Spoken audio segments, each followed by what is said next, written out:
तो हेलो दोस्तों, कैसे हैं आप। स्ट्रॉन्गेस्ट थंडर की एपिसोड 64 के साथ हाजिर हूँ। एपिसोड की शुरुआत में हमें वॉर रूम सिटी दिखाई जाती है, जहाँ पहले से ही बहुत से मॉन्स्टर ने अटैक कर लिया होता है, जिसके कारण से वो सिटी पूरी तरह से डिस्ट्रॉय हो चुकी होती है।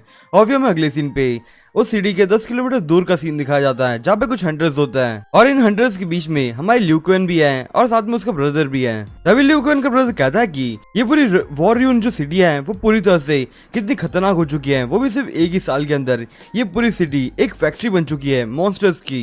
अगर हम लोग इस बार इसे नहीं रोक पाए तो पता नहीं आगे चल के ये कितना खतरनाक हो सकता है। तभी ल्यू क्वेन उससे कहते कि क्या ये सच में अच्छी बात रहेगी कि हम लोग स्नीक करते हुए वहाँ पे अटैक करें उनके ऊपर। तभी ल्यू क्वेन का ब्रदर कहता है कि अभी फिलहाल हमारे पास जो इन्फॉर्मेशन मिली है वो बिल्कुल एक्यूरेट है। उस इन्फॉर्मेशन के हिसाब से ये जो मॉन्स्टर्स हैं वो पानी से बहुत ज्यादा डरते हैं, तो हमारे पास सिर्फ एक ही रास्ता है, इस रिवर से होते हुए उस सिटी के अंदर जाना। और फिर तभी हमें वो ल्यू क्वेन का ब्रदर दिखाया जाता है जिसका नाम ल्यू यही है। तो अभी हम इसे सिर्फ यही बुलाएंगे क्योंकि यहाँ पे ल्यू क्वेन और ल्यू में जरा कंफ्यूजन हो सकता है। तभी ल्यू क्वेन साथ चिंता करते हुए ये से कहते कि ब्रदर ये तो बहुत ज्यादा डेंजरस है, अगर उन लोगों ने तुम्हें पकड़ लिया तो फिर तुम लोगों का क्या होगा। यही ल्यू क्वेन से कहता है कि सबसे पहले तो तुम्हें जो टास्क मिला है वो कंप्लीट करना, और अभी मेरी साइड से हम लोग हमारे जो टीममेट्स हैं वो एकदम इलाइट टीम से हैं, और अगर उन लोगों ने हम लोगों को डिस्कवर कर भी लिया तो भी हम लोग उनके साथ अच्छी खासी बैटल कर ही सकते हैं। और तभी ल्यू क्वेन से परेशान होते हुए उसके ब्रदर से कुछ कहने वाली होती है, पर तभी उसका ब्रदर उससे कहता है कि अभी हमारी जो आर्मीज हैं वो इन लोगों के ऊपर एक अटैक करने वाली है, पर अभी यहाँ पे उन लोगों को सबसे पहला पर्सन चाहिए जो अंदर जाके अटैक करके आए। और अभी फिलहाल मैं तुम्हें एक और बात बताना चाहूंगा, अभी यहाँ पे जो मॉन्स्टर्स हैं उन लोगों को सिर्फ अपनी जो स्ट्रेंथ होती है, जैसे कि अपने आप को मल्टीप्लाई करना, वही सब आता है और लोगों को मारना। उसके अलावा उन लोगों को टीम वर्क या उसके बारे में कुछ जानकारी भी नहीं है। पर हमारी टीम को देख लो, हम लोग एकदम अच्छे से टीम वर्क कर सकते हैं। और भी उसके बाद हम लोग अगर वो सिटी के अंदर एकदम आसानी से अंदर जा पाए और उसके बाद हमने वहां से कुछ इन्फॉर्मेशन लेके आए तो फिर ये बहुत ज्यादा अच्छी बात रहेगी। हम लोग इसके बारे में हम पूरे वर्ल्ड को बता सकते हैं कि सिटी के अंदर क्या प्रॉब्लम चल रही है, और फिर इसकी वजह से हमारे इस वॉर को जीतने के जो चांसेस हैं वो कुछ ज्यादा ही बढ़ जाएगी। और फिर तभी यही जरा गंभीर होते हुए कहता है कि अगर हम लोग इस बार इस मिशन को कामयाब नहीं कर पाए तो फिर हमारी जो साउथ सिटी है वो बुरी तरह से सफर करने वाली है। और फिर जब यहाँ की जो मॉन्स्टर्स हैं वो साउथ सिटी के ऊपर अटैक करने के लिए निकले गए तब पता नहीं वहाँ पे कितने लोग मारे जाएंगे, तुम उन्हें गिन भी नहीं पाओगी। इतने अमाउंट में वहाँ पे जो लोग हैं मारे जाने वाले हैं। फिर तो तभी ल्यू क्वेन अपने ब्रदर से कहते हैं कि अगर आप मिशन पे जा ही रहे हो तो क्या आप मुझे भी आपके साथ लेके जाओगे। तभी पीछे से यही की टीम की मेंबर कहते हैं कि अभी फिलहाल तुम क्वालिफाइड नहीं हो हमारे साथ आने के लिए, अगर तुम हमारे साथ आना है तो तुम्हें एक सेलेस्टियल रैंक पे तो होना चाहिए, पर अब जो कि तुम सेलेस्टियल रैंक पे नहीं हो तो अब इसके कारण से तुम नहीं आ सकती। तो अभी सिर्फ अपने आप को एकदम अच्छे खासे लेवल अप करो जिससे कारण से तुम सेलेस्टियल रैंक पे आ जाओगी, और फिर उसके बाद तुम भी कुछ ऐसे मिशन के लिए लायक हो जाओगी। तभी यही अपने सिस्टर से कहता है कि अभी फिलहाल यहाँ पे तुम्हें जो मिशंस मिला है वो एकदम अच्छे से कर लो, वही हमारे लिए सबसे बड़ी हेल्प हो जाएगी। तभी लियो उससे कहते कि हाँ ब्रदर मैं तुम्हारी सारी बातें समझ लिया है। तभी लियो उसके ब्रदर से कहते कि तो फिर ठीक है, मुझे जो मिशंस मिला है मैं उसे एकदम अच्छे से करूंगी। और तभी ल्यू क्वेन अपने ब्रदर से कहते कि तुम मुझे प्रॉमिस करो जब मेरा 20th बर्थडे आएगा तब तुम मेरे बर्थडे पे वापस जरूर आओगे। यही ल्यू क्वेन से कहता है कि तुम यहाँ पे चिंता करने की कोई जरूरत नहीं है, मैंने आज तक तुम्हारा कोई बर्थडे मिस नहीं किया है तो मैं ये वाला भी मिस नहीं करूंगा, मैं जरूर से तुम्हारे बर्थडे पे आऊंगा। और वो ऐसा बोलता वहां से चला जाता है। और वो जैसे ही वो लोग वहां से चले जाते हैं वहाँ पे जो ल्यू क्वेन के साथ जो लोग थे वो लोग कहते हैं कि क्या यही वो मार्शल ईगल स्क्वाड है, ये लोग कितने ज्यादा स्ट्रॉन्ग दिख रहे हैं मुझे। तभी फिर वहाँ पे एक जो लड़की थी वो कहते कि अगर हम लोग इस वॉर को अगर जीत जाते हैं तो ये बहुत ज्यादा अच्छी बात रहेगी, और फिर तब तो अगर ये लोग जिंदा रहता है या फिर नहीं रहते वो चीज ही मैटर नहीं कर पाएगी क्योंकि वो लोग हमारे साउथ सिटी के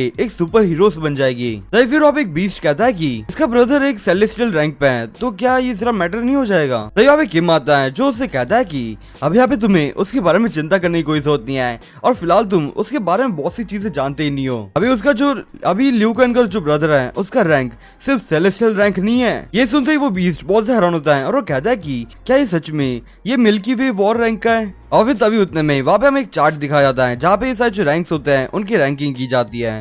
सबसे नीचे आता है मून ब्राइट रैंक, फिर उसके बाद सोलार रैंक, फिर सेलेस्टियल रैंक, और फिर उसके सबसे ऊपर मिल्की वे रैंक, और फिर सबसे टॉप पे जियोस रैंक आता है। तभी ये सुनते ही वो बीस्ट कहता है कि इसका ब्रदर तो मेरे से भी ज्यादा स्ट्रॉन्गर है, मेरे से 3 रियल आगे चल रहा है ये तो।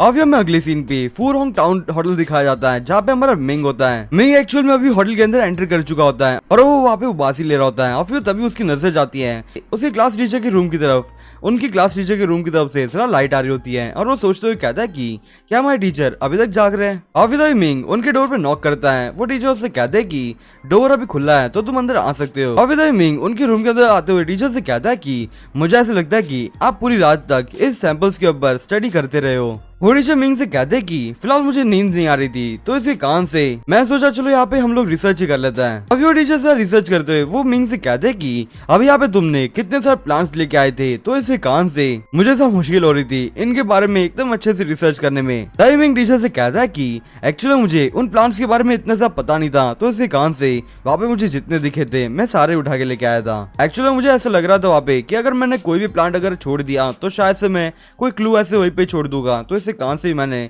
वो सारे उठा लिए थे। और ये मिंग से कहते हैं कि तुम्हारा ये जो मेथड है वो बिल्कुल एक स्टूपिड है पर वो फिर भी काम तो आ रहा है। तभी मिंग टीचर से कहता है कि अब ये जो बोन्स हैं मैं उन्हें फिर से कलेक्ट करने के लिए कल वापस से जाने वाला हूँ। तभी वो टीचर गुस्से होते हुए मिंग से कहते हैं कि तुम्हें कोई जरूरत नहीं है वापस से सेम ही चीज वापस लाने की, तुमने एक बार तो वो सैंपल्स ला लिए ना, मुझे उसके ऊपर रिसर्च करने दो आराम से। और मैं तुम्हें एक बात बता दूं, मैंने उनके ऊपर ज्यादा सी रिसर्च कर दिया है और मुझे वहाँ पे ज्यादा सी प्रॉब्लम भी दिख रही है। मिंग वो टीचर से कहता है कि वहाँ पे क्या प्रॉब्लम है, क्या आपको कोई क्लूज मिले है क्या? वो टीचर मिंग से कहते हैं कि क्या तुमने मेरी लेसन्स के थ्रू एकदम अच्छे से ध्यान दिया था ना, क्योंकि अभी जो बातें होगी वो मॉन्स्टर्स के इवोल्यूशन के थ्रू ही होने वाली है। टाइमिंग टीचर से कहता है कि एक्चुअली मैं आपको एक चीज बताना चाहूंगा, मैंने पहले से बहुत से ऐसे मॉन्स्टर्स का सामना किया है जो पहले से इवॉल्व होते जा रहे थे। भाई मैं आपको एक शॉकिंग सी बात बताना चाहूंगा, उन लोगों की जो ग्रोथ और जो इवोल्यूशन से स्पीड है वो कितनी ज्यादा खतरनाक थी कि एक बार तो मैं बहुत ज्यादा शॉक में आ चुका था। वो नीचे सुन के बहुत हैरान होता है और फिर तभी मिंग उन मॉन्स्टर्स के बारे में बताने लग जाता है। सबसे पहले तो मिंग वो ट्रेन वाले इंसिडेंट वाली जो मॉन्स्टर थी उसके बारे में बताता है। वो टीचर मिंग से कहते हैं कि हाँ तुम बात बताओ, मैं यहाँ पे तुम्हारी बात की नोट ले लेता हूँ।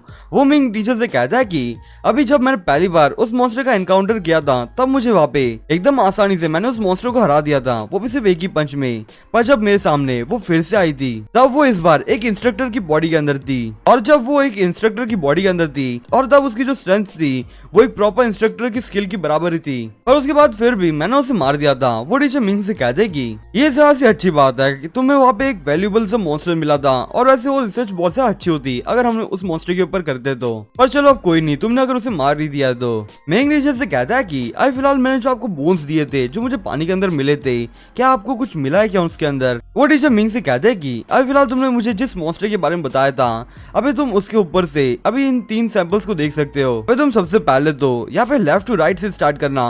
अभी सबसे पहले तुम्हें यहाँ पे चिकन्स और डक्स के बोन्स मिलने वाले हैं, और फिर उसके बाद तुम्हें डॉग्स और कैट्स के बोन मिलेंगे, और फिर तुम्हें उसके लास्ट में एक काऊ का और एक शीप का बोन दिख रहा है। तो अब क्या तुम मुझे बता सकते हो कि इन चीजों के बीच में क्या ही डिफरेंस है? टाइमिंग बोन्स को देखता है और फिर वो टीचर से कहता है कि अभी यहाँ पे जो डक्स और चिकन्स हैं उन लोगों की जो बोन्स हैं वो पूरी तरह से एकदम टूट से चुके हैं और उनके ऊपर ग्रीनरी सी भी आ चुकी है, जिससे कान से ये पता चलता है कि इनके जो बोन्स हैं वो काफी समय से उस पानी के अंदर चले गए थे, यानी कि बहुत समय से उन्हें पहले मार चुके थे ये जो मॉन्स्टर्स है वो। और फिर अभी यहाँ पे जो डॉग और कैट्स के जो बोन है उनको देखते हुए ऐसा नहीं लग रहा कि वो काफी समय से पानी के अंदर थे, पर वो फिर भी थोड़े से डैमेज और थोड़ी सी ग्रीनरी आ चुकी है। अभी एट लास्ट ये जो काऊ और जो शिप्स के बोन्स हैं उन लोगों के ऊपर बिल्कुल भी कोई ग्रीनरी नहीं है और उनके बोन भी एकदम काफी सही आकार में है। तो अभी इससे ये पता चलता है कि ये जो बोन्स हैं वो पानी के अंदर अभी रिसेंटली गए थे। और टीचर मिंग से कहते हैं कि तुम्हारी जो ऑब्जर्वेशन स्किल्स हैं वो काफी ज्यादा अच्छी हैं। और फिर वो टीचर कहते हैं कि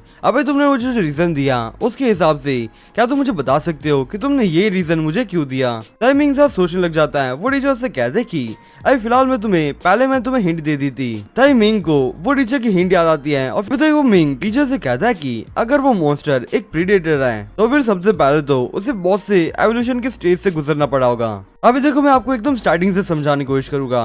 अब यहाँ पे सबसे पहले तो उसने चिकन्स और डक्स को क्यों खाया, वो सबसे पहले जिस स्टेज पे था उस हिसाब से वो उसी टाइप के मॉन्स्टर्स को पकड़ सकता था क्योंकि वो उसके लिए इजी भी था।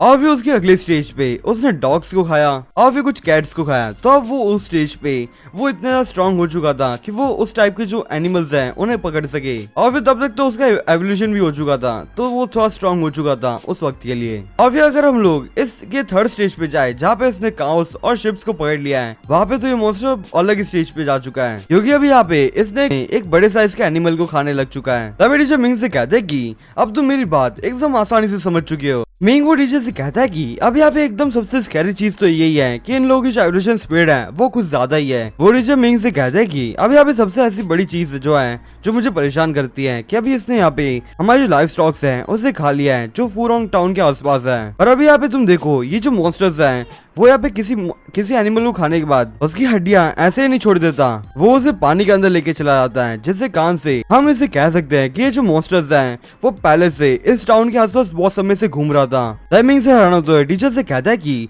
क्या इसका मतलब ये हो गया कि हमारे जो फूरोंग टाउन के आसपास जितने भी लोग हैं वो अभी एकदम खतरनाक सिचुएशन में है। वो टीचर से हाँ कहते हैं और उससे कहते हैं कि अभी तुम कल जाके कुछ और बोन्स लेके आना, तो फिर मैं इसके कान से उन सैंपल्स के ऊपर एकदम अच्छी खासी रिसर्च कर सकता हूँ जो इस बार एक्यूरेट भी हो सकती है। अब तो मिंग वहां से जाने लग जाता है और वो टीचर से कहता है कि तो फिर ठीक है, मैं अभी जाके वो बोन्स लेके आता हूँ। वो टीचर मिंग से कहते हैं कि तुम वहाँ पे जा रहे हो तो वहाँ पे अपना ध्यान रखना। और फिर उसके बाद हमें अगली सीन पे वो मॉन्स्टर दिखाया जाता है जो कहता है कि मैं काफी शुरुआत से ही इस पानी के अंदर था। तो दोस्तों आज के लिए बस इतना है, मैं आपसे फिर मिलूंगा इस सीरीज के अगले एपिसोड के साथ। तब तक के लिए बाय।